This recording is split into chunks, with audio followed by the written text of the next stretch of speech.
Hi everyone, my name is Lynn Saunders. Today I'm going to be doing a presentation called Missing or Delayed Labs. I just want to say thank you to each and every one of you for coming out on your lunch break and listening. I hope that you find it very informative and can take it back to the unit and start applying it there.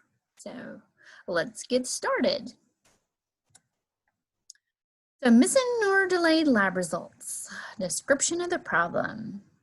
So labs, in particular hemoglobin, should be obtained once a week in all of our hemodialysis patients. And this is not happening for all of them. We're finding that some patients are getting weekly hemoglobins and some patients are not. Our anemia manager doses erythropoietin stimulating agents, or ESAs, based on these lab results per protocol. If we have to go off the protocol, the physician will give us a separate order. And so because of these missing or delayed labs, we're unable to accurately dose patient ESAs, because if there are no lab results or they're delayed, we don't have any result there to base the dose of ESA on. And if you notice to the right, we have a nice little diagram of how the ESAs stimulate the kidney, or release a hormone in the kidneys that stimulate the bone marrow to produce red blood cells.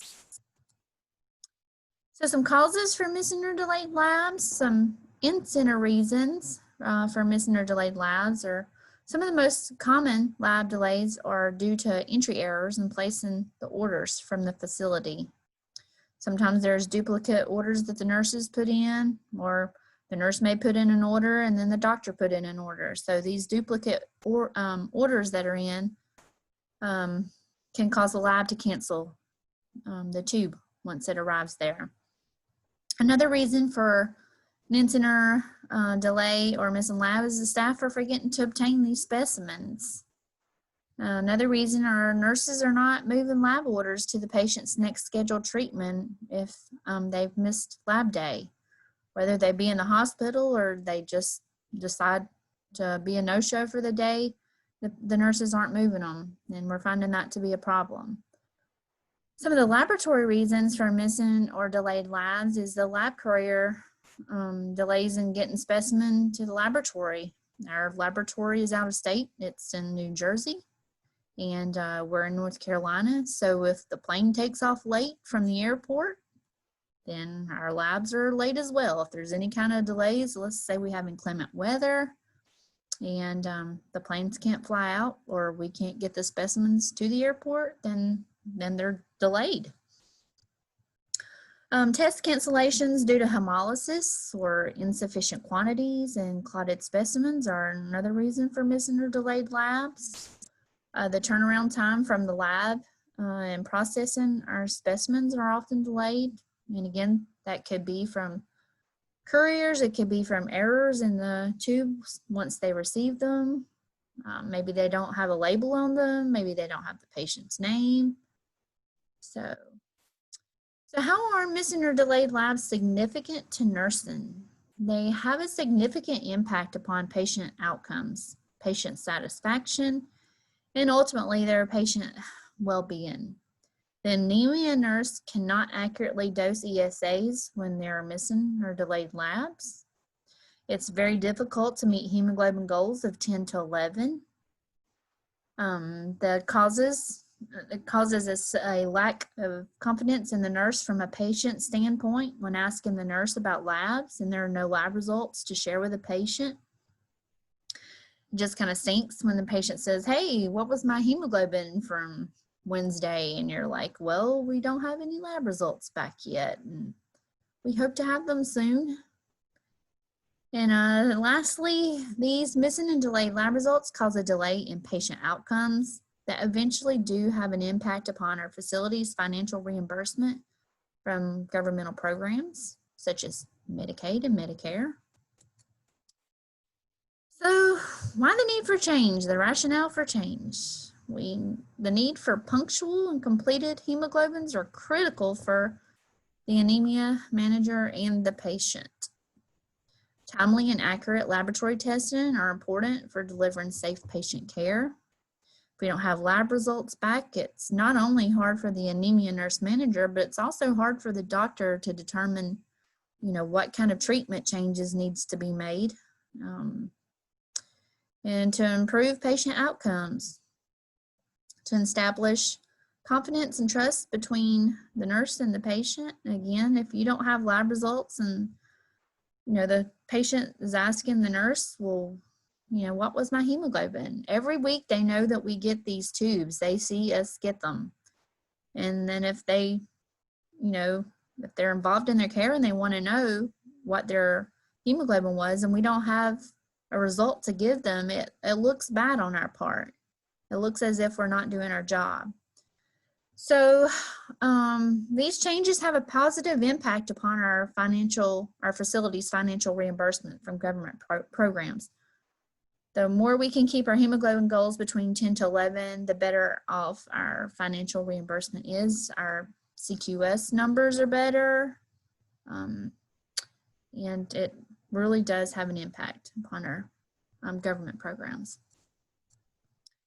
So we have our literature review tables. The first one is test cancellation, and this is a really good article. It gives reasons for why labs are canceled and how it impacts the patient care and the delays of reporting these test results. And really a good article. If you have time, you should really read over this one.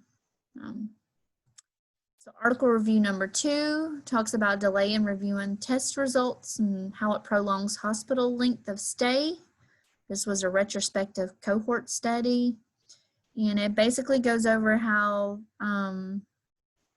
these lab results, if no one's there to read them, how it lengthens the stay for patients in the hospital. And although we're an outpatient setting and we're not in the hospital, it's still is important to know because we still have to read these lab results as well for the patients. And if we're not doing it very timely or we're not getting these lab results back from the lab in time, it delays getting these ESAs in for the patients. So article number 3 is CMS, end-stage renal disease measures manual, which basically is what gives us ranges from the Centers for Medicare and Medicaid Services, which is CMS. And they give us in anemia management for ESRD, which is end-stage renal disease, they give us goals for 10 to 11. And these goals are what's mandated in order for us to get financial reimbursements back from these government programs such as Medicaid and Medicare. So article review number 4 was about reliability of parameters of complete blood count with different storage conditions. This article was really good. It was, it talked about the complete blood count, which involves hemoglobin and how at different storage temperatures it affect the hemoglobin result, which is right down our alley for what we're needing for anemia management. And this was a really good article. If you get a chance, read this one also. So for article review number 5, this was called Laboratory Testing in General Practice, a Patient Safety Blind Spot. And this article here kind of shed light on how common missing labs were. And it also talked about how important it was for patient safety and how the labs need to become more patient-centered to enhance patient care. Really good article as well.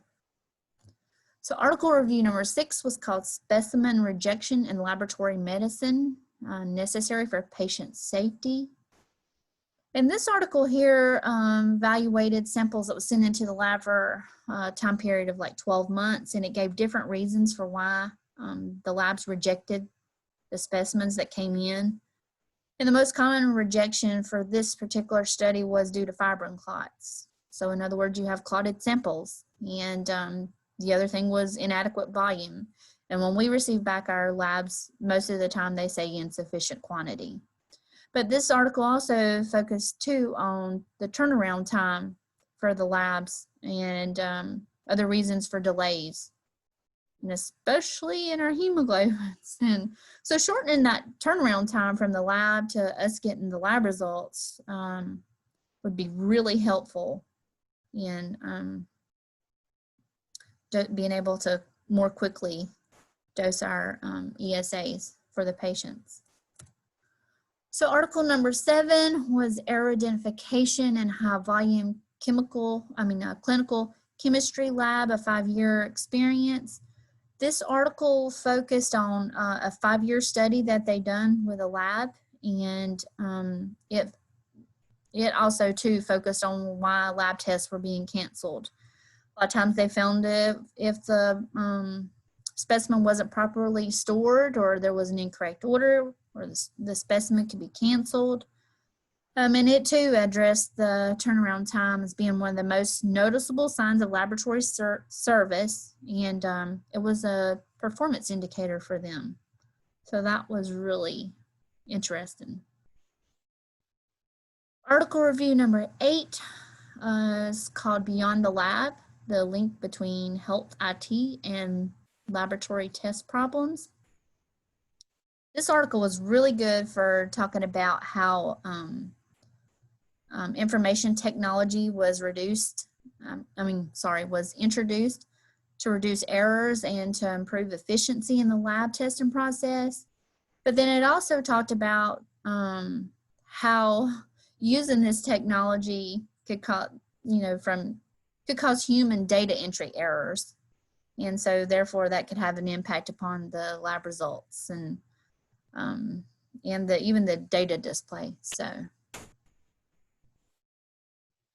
the summary of the findings, the literature review highlighted areas for which lab specimens could be mishandled. Physicians order lots of labs, and like I said, we have hemoglobins we do once a week, but then we have monthly labs, we have quarterly labs, we have semi-annual labs, so there are much more lab specimens besides just hemoglobins that we look at.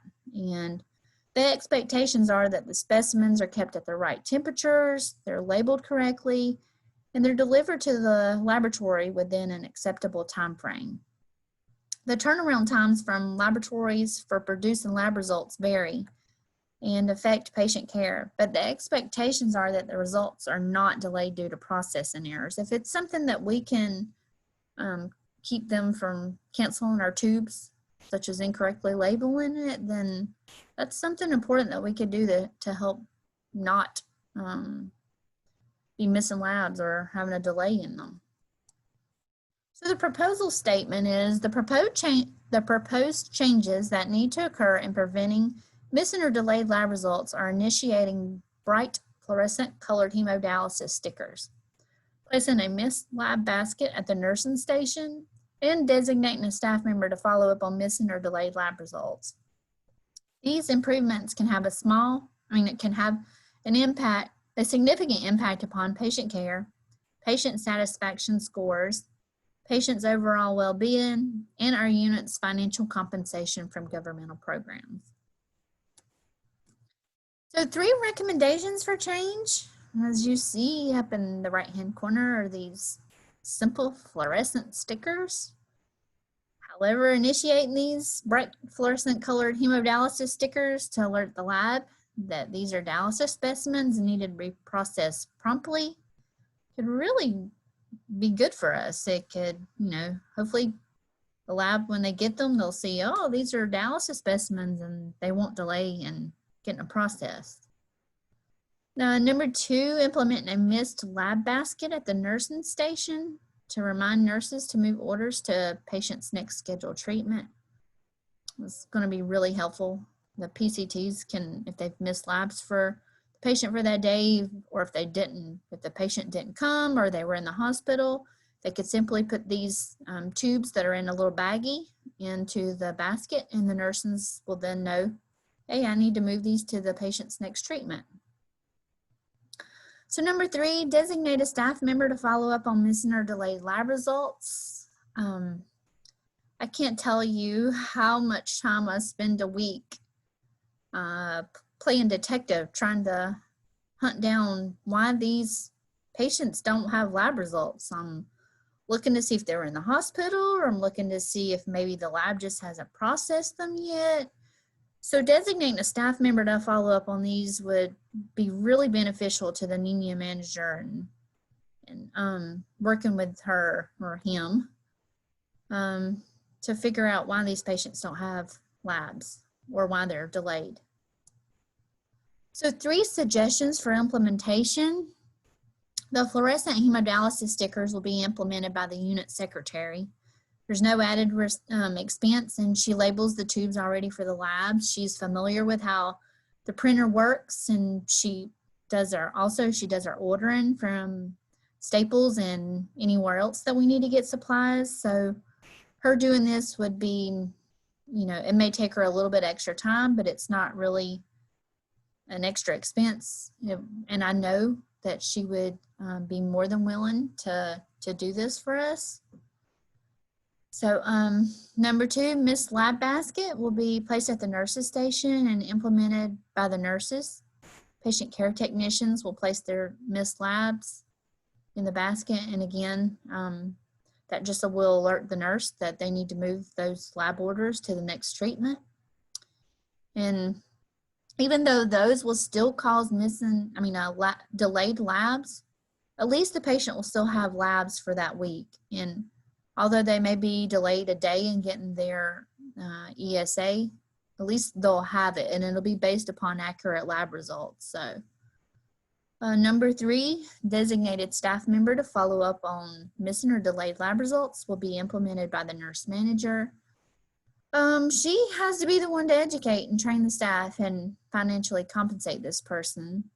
And she also has to be the one to look at her calendar and make sure that she has that person off the floor for that day for at least a couple of hours, so that they are able to follow up on these missing or delayed lab results.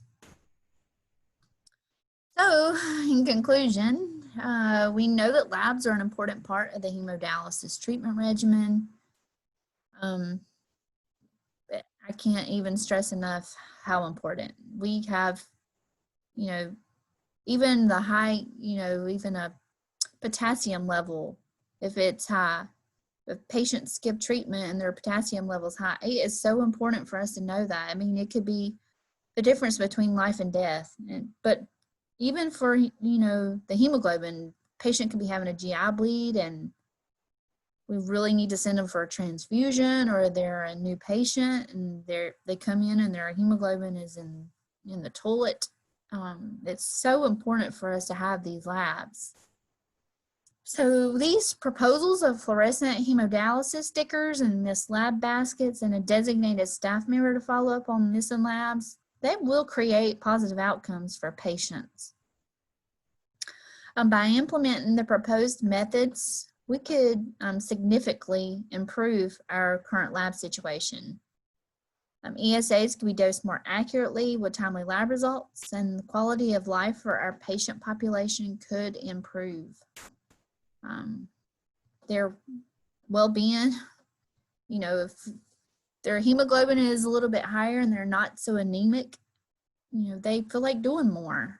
They have more energy, they don't give out as fast, so their quality of life really does improve.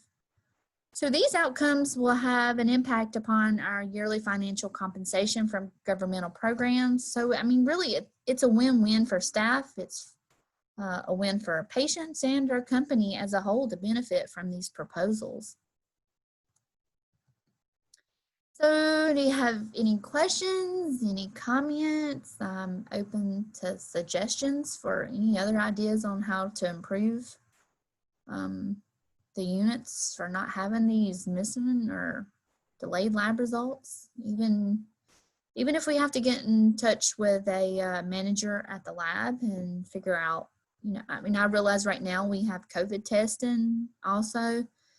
So I know that the labs are getting somewhat backed up, but this is such an important part of our treatment plan for these patients, is looking at these lab results. So, okay, here's our references. I'm just going to briefly go over these, or I'll let you glance over them. there's some articles that really, you know, you'd like to look at, this is how you can look them up or in the authors and get more information. So, well, that's it. Again, I want to tell you thank you. I hope that you can take away something from this PowerPoint presentation and you can go back to each of your units and, you know, share the word. And hopefully we'll be implementing these things soon. They're simple interventions, but they can have a really big impact upon our patient care and the outcomes for each of our units. So thank you guys for listening.